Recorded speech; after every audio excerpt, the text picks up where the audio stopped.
ካብ ቀደም በቃ ብንእሽተ ከለኹ ሓፋር ሰብ ደፊረ ክጥምዝ ዝጽገም ሰብ ኣብ እክቦታ ምካድ ኣይበርሓኒ ንዝተኣከብ ሰብ ምዕላል ከምኡ ሓደ ምስ ሓደ ግና ቀስ ኢለ ብምልጋ በቃ ጽቡቕ ዝኾነ ርክብ ዝፈጥር ምስ ዝኾነ ሰብ ማለት እዩ እንትኾነ ግና ብሕፅር ዝበል ሕውስ ኣይኮንኩን የግዳስ እዚ ክበሃል ከሎ ነፍሰ መትሓስ ስለዝስምዓኒ ወይ ብዛዕባ ገዛእ ሰብነት ሕማቕ ስለዝሓስብ ኣይኮንኩን እንታይ ደኣ ተፈጥሮ ዝመጣወተለይ ትዕድል ትፍንበር ነፍሰ ዝተሕሰብ ከመን ይጽልኣኒ ኣብዚ ዓለም ኩሉ ሰብ ሓደ ከም ዝኾነ ዝኣምን ብዝኾነ ኣዋልድ ደረጃ እንተመፂና ድማ ንፉስ ምሓላ ተገዲሰለን ኣይፈልጥን እንዳተዛረባን ለካፋኒ ቁልሕ ክብለን ዘይሕሰብ እዩ ካብቲ ዘገርምን ዓለም ነገሩ ንሱ እዩ ስለምንታይ ዘይግደሰለን ክንሰይ ዝግደሰለይ ኣዋልድ ዝግደሰለን ኣይፈትዋንን ዝበሃል ዘረባ እንዳኻ እምበር ሓቂ ከይኮን ኣይክተርፍን መስለኒ መቼም ንኣይ ካብ ዘጋጠመኒ ከምኡ ዝርድኣኒ በቲ ኮይኑ በቲ ፀገም ጓል የብለይን ግና ንዕን ዝኾን ዝርኢ የእንቲ ይኹን እዝነ ልቦና ኣይተዓደልኩን ወላ ሓንቲ ጓል ንምንታይ ጥራሕ ነብሳ ምሳይ ኣብ ጎኒ ክድቂ ዘይትፈትን ንኣይ ኣይምልከተንን እዩ ግና ኩሉ ግዜ ከምኡ ኢልካ ይነበር ዶ ኮይኑ ፈቲኽ እንዶ ንጉስ ትምርቃ ድዩ ዝበሃል መቼም እንተስ ፈሊጠ ደይ ከይፈለጥኩ ፈተይ ደይ ከይፈተኹ መወዳእቱስ ነዚ ተጣዒሙ ዘይፈልጥ ከንፈሪ ድንግል ናይ ለኪማቶ ኸይዳ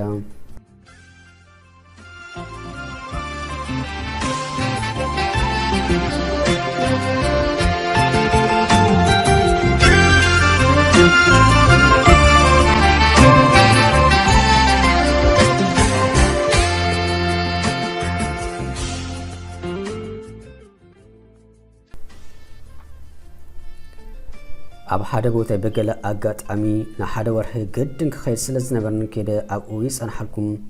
ኣብኡ ኣወዳት ኣይትበል ኣዋልድ ነይሮም ኩሎም ምስ ሰልጦም ክፀጋግኡ ከለዉ ኣነ ግና ሓሲበ እንደ ምሽነትን ኣዋልድ ነቶም ኣወዳት ከማን ከም ሰብ መጠን ብዙሕ ክዕሎም ኣይተረኣኹን ውራይ ጉዳይ ዝገብር ነይረ ነዚ ዘስተብሓላ መሓዙት ግና ከላኽፋል ጀመራ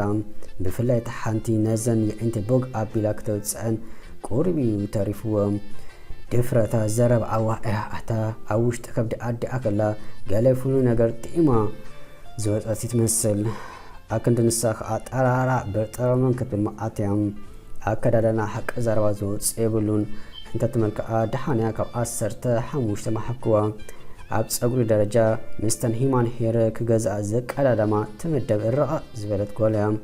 እንተትመልሓሳ ርእሰ ተኣማናት ግና መወዳደርቲ የብሉን ንሳን ማስቲካ ቆጣዓታ እንዳበለት ነቲ ካብ ሰብ ተለቂሓ ዘምፅአቶ ፀጉራ እንዳጠወየት ክትዛረብ ከላ ኣንተ ፈጣሪ እንታይ ገይረካየ ክንዲ ኩሉ ኣኻኺብካ ተካል ጓል ሰሊድካ ዝብል ነይረ መቼም ለኺፋ ወዲኣትንያ ኣብ ዘርኣይትን ቁፅሪ ኮፍ በሊ ከይተባሃለት መንበር ስሒባ ኮፍ ትብል ብልዒ ከይበልክዋ ካብ መዓደ ኢዳ ሰዲዳ ትወስድ ካብ ተገሪመ መርኣይ ሓሊፈ ዋላ ሓደ ክገብር ኣቕመ ይረኸብኩን ካብቲ ቦታ ከይስወር ድማ ገድን ወርሒ ክገብር ነይሩኒ ከም ዝሓበኒ ብገለ ክትመፅእ ምስ ዘሪኣ ዝገደፍኩ ገዲፈ ካብ ቅድሚያ ክስወር ዝመረፅ ጓል ግና ፈፂማ ዝግድሻ ኣይኮነን ምሽ ከምዚ ከማኻ ከንደይ ማሕማሕ ዝብሉ ኣወዳት ኢና ንፈለጥ ተረጋጊዓ ትብል በሉስከን ኣይ እንታይ ክተውፅኣለያ ኣነ ሓንቲ ከይተዛረብኩ ኣድራጋያ ትፍኑ ቀጨ ከም ዘምፀትለይ ዝነግራ ሰብ ስኢና በቃ ተፀገምኩም ተፀለእሶ ምርኣታ ከንደይ ከፍ እዩ ትፈልጡ ዲኹም ካብቶም ኣብኡ ዝነበሩ ሰባት ቁፅሪ ሓደ ዘፀልኣኳ ንሰያም ነብሳ በቃ ከም ዝምሽ ኣሎ ፈለይቲ ማንም ዝበህካ ጊርያት ቁፅራ ከምኡ ምዃና ሓቂ ዘረባ ኣይፀልኣኩን እቲ ምንታይሲ ሰብ ኣብ ዝኾነ ሰዓት ብዛዕባ ነብሱ ሕማቕ ከዛርእ የብል ኢለ ስለዝሓስብ እንተ ናይዚኣ ግና ኣመና በዚሁም መቼ መወዳእቱ ዘይተሓፍር ጓል ኣብቲ ኣነ ሂዝዮ ዝነበርኩ ክፍሊ እታዊ ከይተባሃለ ሰተት ኢላ ኣይተኣቱን ውፅኢ ክብላ ሓሲበኳ እንተነበርኩ ሽዑስተ ከዲናቱ ዝነበረት ግና ኣፈይ ኣበሰኒ ዘይነበርን ጠባብ ባህርያት ከይተፈለጠኒ ከም ሕፃን ቆልዓ ወይ ስጋ ዝርኣይ ከልቢ ለዘኹም ኣጠዋታ ተገቲሩ ፈጢጡ ምስ ጠመተኒ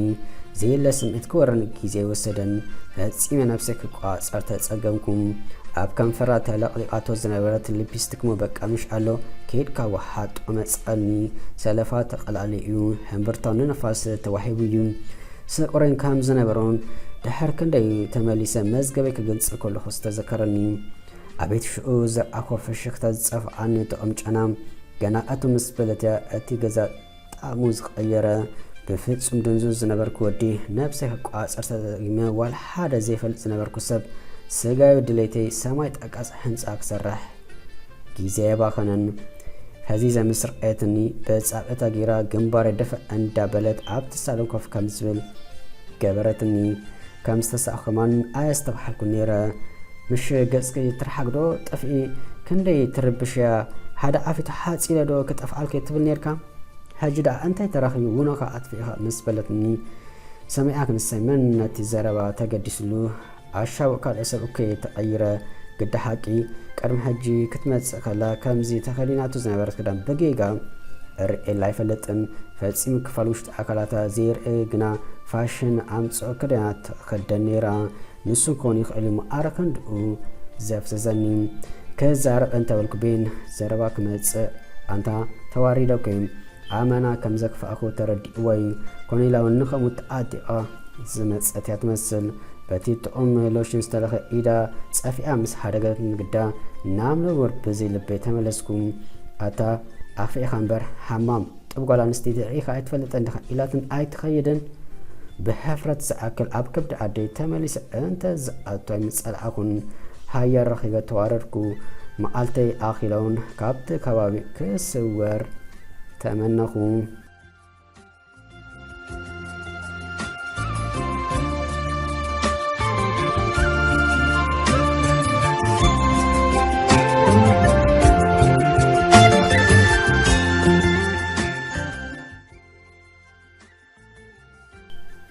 ንጽባሒቱ ምስ መሓዙታ ኮይና ደጋጊመን ኣፍጠጣለይ መስተይቡን ጌርና ንግዱን ኮይና ሓዲረን ተተበራሪ እንዳተሓገዛ ከርትን በላ በቃ ሰሓኣ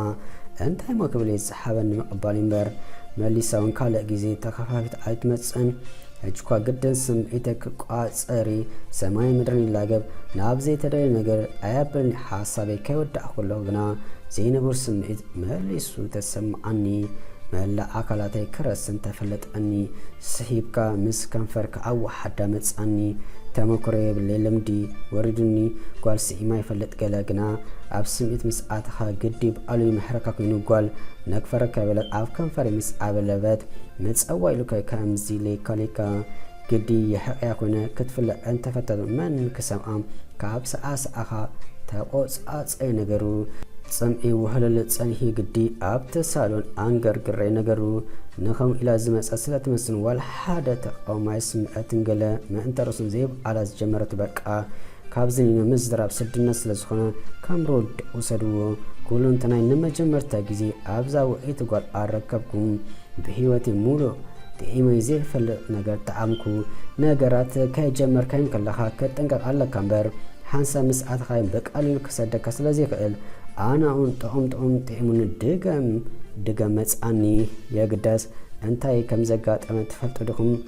እዛ ወጭማድ ጓል ትዕቢትካ ከም ዘንፍሰልካ ምስ መሓዙቲ ኣትሒዘ ተመኪሐ ኣቲካ ኣነ ንስኻን ካብ ድሕሪ ሕጂ ዋላ ሓደ ዘራኽብ ይብልናን ምስ ስቒልካ ጠራራእቱ ነርካ እሞ ከዳ ሕጂ እንታይ ክትብል ኢኻ ኩሉ ግዜ ኣነ ምባል ጽቡቕ ኣይኮነን ትዝክሮ ዶ ንዓይ ዝኾነት ጓል ከተስሕተን ኣይትኽእልና ክትብል በል ጉድ ጌረካ ኣለኹም ምናልባት ምዝጠንስ ኣቦኡ ንስኻ ኢኻ ቻው ጽቡቕ ወዲ ምባል ካብ ቅድሚ ኣይትስወርን ይገርሚ ኣነ ነፍሰይ ከም ትዕቢተኛ ጽጋበኛ ቆፂረ ኣይፈልጥን ምስ ሰብ ዘይምልጋበይ ኣብ ምንታይ ፀገሙ እግሬን ኢደን ኣኪበ ምኻደ እንታይ ክፍኣቱ ኣይትቅረቡን ኣይቀረብኩም ምባል ንነፍሰይ ምናልባት ሓስ ይኹን እምበር ኣብ ምንታይ ኢለ ውሽጠይ ጽቡቕ ጌሮም ካይፈለጡ ብደገ ጥራሕ ጌጋ ረድኢት መሓዙን ጽቡቕ ኣይተሰምዓንን ዝኾነ ሰብ እንታይ ብዘገድስ እንታይ ምዃኑ ከይፈለጥካ ብዛዕባ እቲ ሰብ ነፍሰ ግምት ሂብካ ኣብ ዋጋ ዕዳጋ ኣቕሪብካ ክትፈርድ ጽቡቕ ኣይኮነን መቼም ከም ዝሓበን እንታይ ክገብር ዝሓበኒ ቆርጢማ ካብ ምኻድ ሓሊፈ ግዲ ሓቂ እንኳ ካልእ ዝኸፈ ኮይነ ይመፅእ ሓጢኣት እንተይ ዘፈርሒካ መደባት ጉዕዞ ሂወትካ ምናልባት ክትፅይቕ እንተይ ዘይፈርሒካ ዜርካ ዘይናብኡ እንዳኣልካ በዚ ዝሓለፈለይ ከመን ዕድለኛይ ኣብዚ የለ ስምዒት የእታ ድንግላይ ወሲዳ ጓል ካብ ቅድሚ ምስ ተሰውረት እንተስ ጠኒሳዳ ካባይ እንተስ ካልእ ዝፈልጥ ብልን ሓንቲ ግና زحاسس زخري أب أمروي مقدافايو